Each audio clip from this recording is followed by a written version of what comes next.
Hello and welcome to the Minimum Competence episode for Friday, June 23rd, 2023. I'm your host for today, Andrew Leahy, a tax and technology attorney from New Jersey. In today's episode, we have the ChatGPT lawyer getting a wrist slap, BDO going corporate, SCOTUS rules against Navajo for water rights, huge legal fees for Meta privacy suit, and the question of liability for the Titan sub disaster. Let's wrap up the week in a nice little package for a to-go order with today's legal news.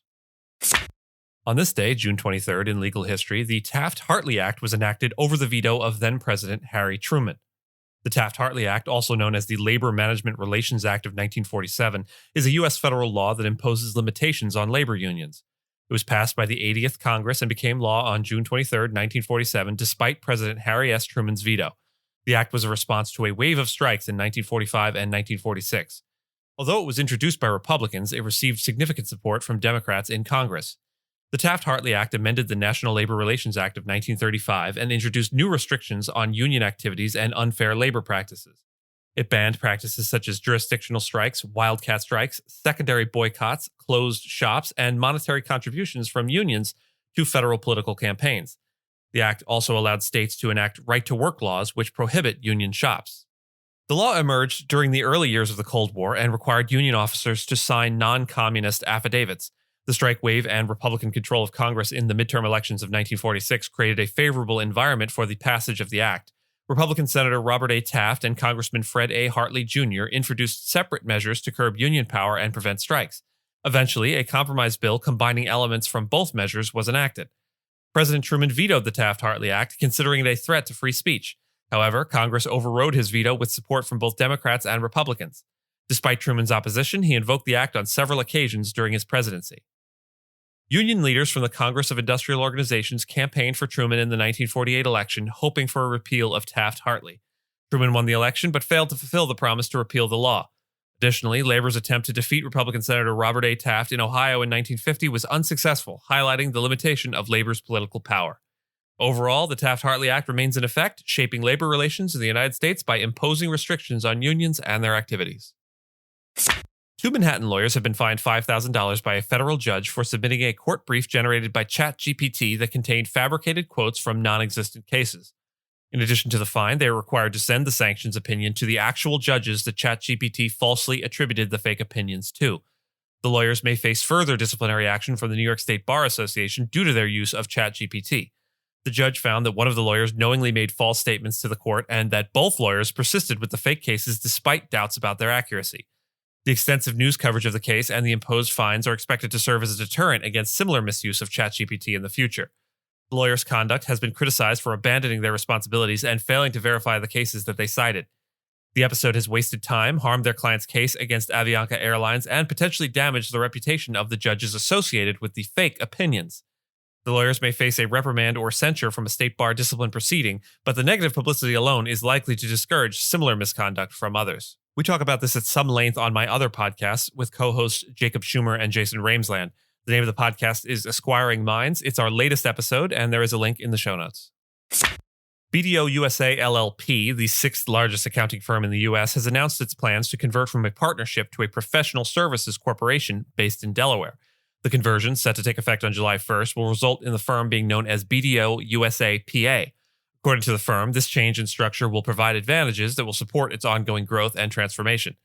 By transitioning to a corporate structure, BDO will be able to make faster decisions and streamline its tax structure, among other benefits.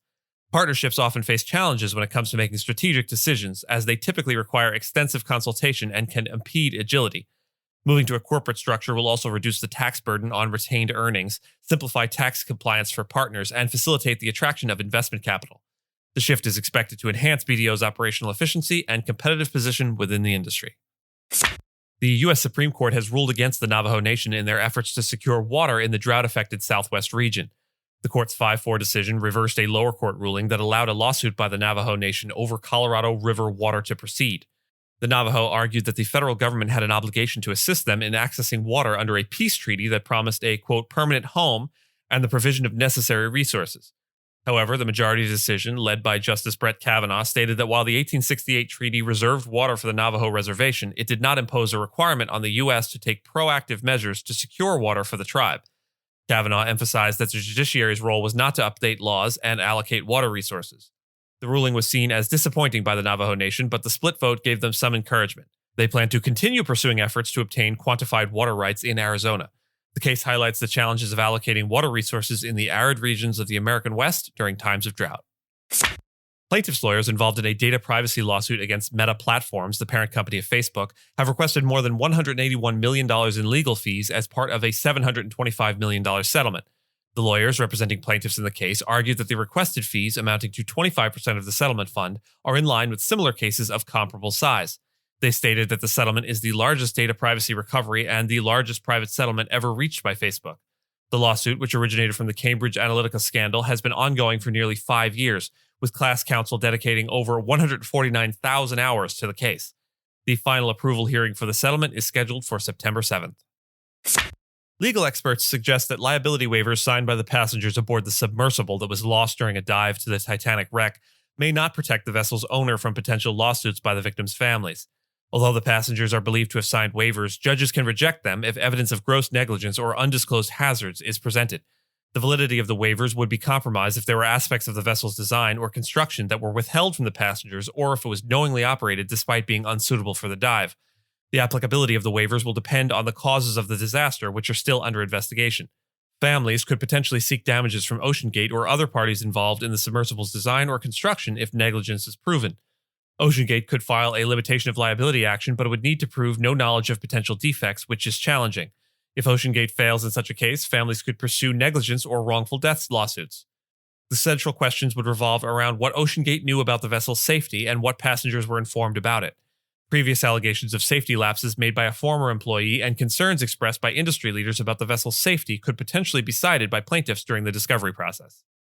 And with that, I thank you so much for listening to Minimum Competence, your daily news podcast for lawyers. If you're looking for more than Minimum Competence, links to further reading on all the topics touched on today are in the show notes.